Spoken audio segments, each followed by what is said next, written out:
محترم ناظرین، السلام علیکم۔ بسم اللہ الرحمن الرحیم۔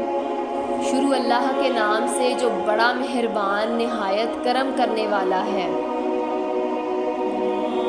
آج ہم سنیں گے حضرت ادریس علیہ السلام اور جنت کا سفر۔ ناظرین، آج کی ویڈیو میں ہم آپ کو بتائیں گے کہ حضرت ادریس علیہ السلام کس طرح جنت میں پہنچے اور کیوں اللہ تعالیٰ نے انہیں جنت سے نکال کر زمین پر نہ بھیجا۔ حضرت ادریس علیہ السلام کا اصل نام اینوس تھا۔ انہیں ادریس اس لیے کہتے ہیں کہ ادریس کے معنی ہوتے ہیں درس دینے والا۔ چونکہ حضرت ادریس علیہ السلام خدا کی حکمتیں اور اسلام کی خوبیوں کا درس دیا کرتے تھے، اس لیے انہیں ادریس کا لقب دیا گیا۔ حدیث ابو ذر میں بیان ہوا ہے کہ حضرت ادریس علیہ السلام پر 30 صحیفے نازل ہوئے، اور بعض روایات سے معلوم ہوتا ہے کہ وہ پہلے شخص ہیں جنہوں نے قلم سے لکھنا شروع کیا اور کپڑے سی کر پہنے۔ اس سے پہلے لوگ درختوں کے پتوں سے سطر پوشی کیا کرتے تھے۔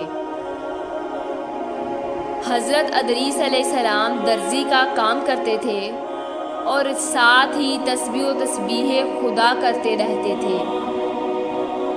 بہت سی معتبر اصطلاح کے مطابق حضرت امام جعفر صادق علیہ السلام سے منقول ہے کہ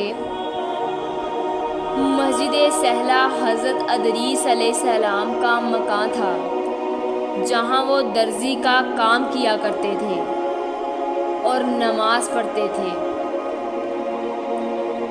واضح رہے کہ مسجد سہلہ عراق کے شہر کوفہ میں واقع ہے، اور اس مسجد کے بارے میں روایات ملتی ہیں کہ جو شخص اس جگہ دعا کرتا ہے خداوند عالم اس کی حاجت پر لاتا ہے، اور قیامت میں اس کو مقام بلند تک پہنچائے گا جو ادریس کی جگہ ہے۔ ایک اور حدیث میں عبداللہ بن عباس رضی اللہ تعالیٰ سے منقول ہے کہ حضرت ادریس علیہ السلام ان میں شہروں گھومتے سیاحت کیا کرتے تھے اور روزے سے رہتے تھے۔ جہاں رات ہو جانی وہیں مقام کر لیتے تھے، وہیں ان کی روزی ان کو پہنچ جاتی تھی۔ فرشتے ان کے نیک اعمال بھی دوسرے لوگوں کے اعمال کی طرح آسمان پر لے جاتے تھے۔ ایک دفعہ ملک الموت نے خداوند عالم سے حضرت ادریس علیہ السلام کو سلام کرنے اور ان سے ملاقات کرنے کا اشتیاق ظاہر کیا، اور اجازت لے کر ان کے پاس آئے اور کہا، چاہتا ہوں کہ آپ کی مزاحمت میں رہوں۔ حضرت ادریس علیہ السلام نے منظور فرمایا اور وہ ایک دوسرے کے رفیق ہو گئے، اور وہ مدتوں ساتھ رہے۔ دن کو روزے رکھتے تھے، جبکہ رات کے وقت حضرت ادریس علیہ السلام کا کھانا پہنچ جاتا تھا۔ وہ ملک الموت کو بھی کھانے میں شریک ہونے کی دعوت دیتے تھے۔ وہ کہتے تھے کہ مجھ کو ضرورت نہیں ہے، اور نماز میں مشغول رہتے۔ حضرت ادریس علیہ السلام تھک کر سو جاتے تھے، لیکن ملک الموت نہ سستی لاحق ہوتی اور نہ وہ سوتے تھے۔ اسی طرح چند روز گزرے، یہاں تک کہ ایک روز وہ انگور کے ایک باغ اور گوسفن کے ایک قلعہ کی طرف سے گزرے۔ انگور لگے ہوئے تھے۔ ملک الموت نے پوچھا، کیا آپ پسند کرتے ہیں کہ ہم اس باغ سے انگور کے چند گوشے لے لیں اور شام کو آپ اسی سے افطار کر لیں؟ حضرت ادریس علیہ السلام نے کہا، سبحان اللہ، میں تم کو اپنے مال سے کھانے کی دعوت دیتا ہوں تو انکار کرتے ہو، اور مجھ تو دوسروں کا مال غیر اجازت کھانے کی دعوت دیتے ہو؟ تم نے میری مزاحمت کی، خوب دوستی ادا کی ہے، بتاؤ تم کون ہو؟ کہا کہ میں ملک الموت ہوں۔ تو حضرت ادریس علیہ السلام نے کہا تم سے میری ایک حاجت ہے۔ انہوں نے پوچھا کیا؟ کہا چاہتا ہوں کہ مجھ کو آسمان پر لے جاؤ۔ تو ملک الموت نے خداوند عالم سے اجازت لے کر اپنے پروں پر بٹھایا اور آسمان پر لے گئے۔ پھر حضرت ادریس علیہ السلام نے کہا میری ایک دوسری حاجت بھی ہے۔ پوچھا وہ کیا؟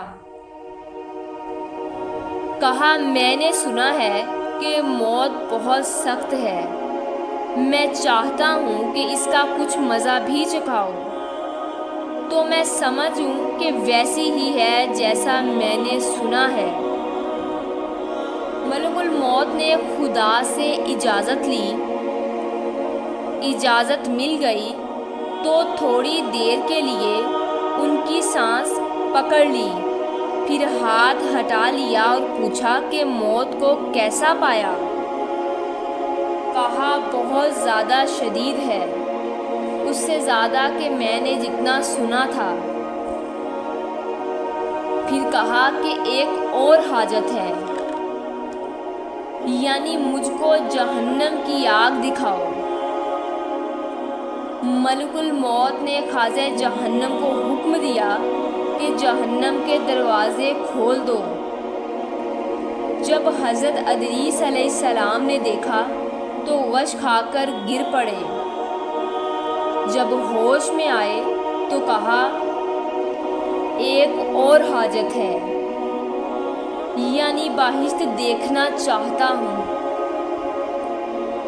ملک الموت نے بہشت کے خازیہ دار سے اجازت لی اور ادریس علیہ السلام بہشت میں داخل ہوئے اور کہا ملک الموت اب میں یہاں سے باہر نہ آؤں گا، کیونکہ خداوند عالم نے فرمایا ہے کہ نفس الموت کا ذائقہ چکھنے والا ہے، اور میں نے چکھ لیا،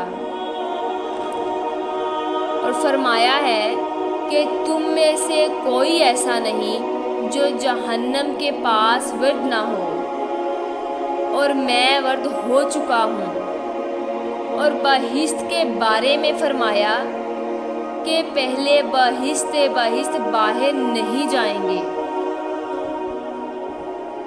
اور اس طرح حضرت ادریس علیہ السلام جنت میں رہ گئے اور ابھی تک جنت میں موجود ہیں۔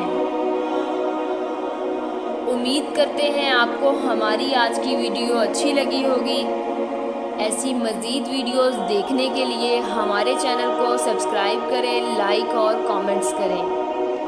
ملتے ہیں نیکسٹ ویڈیو میں۔ خدا حافظ۔